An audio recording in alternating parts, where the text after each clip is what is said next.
सटेलू ना भीरी बोलो बोलो काहे पटले बकीरी बोलो बोलो जानो सटेलू ना भीरी बोलो बोलो काहे पटले बकीरी बोलो बोलो घरे बोलो बोलू नहीं रंग बोलू धरी त लागेलू भागे पसवन जी तोहर रंग मारा चाइले खलागे अरे दादा हटो ना हो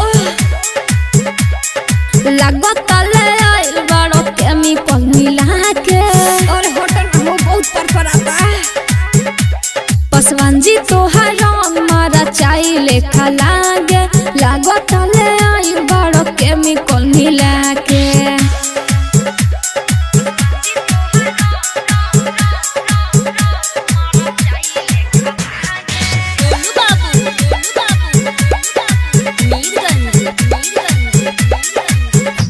सठे कोत देही में रंग पर पराए लागता हटो ना हो देखो तानी जानो हमारा से मन तोहर दूरे है भागता गाल में तोहरा गुलाल लगा दी अब ना हमारा आगे पसवन जी तोहर रंग मारा चाइले खलागे हटो ना लागत ले आइल बड़ो केमिकल मिला के पूरा तो भेद दिले बड़ो पसवन जी तोहर रंग मारा चाइले खलागे लागत ले आइल बड़ो केमिकल मिला के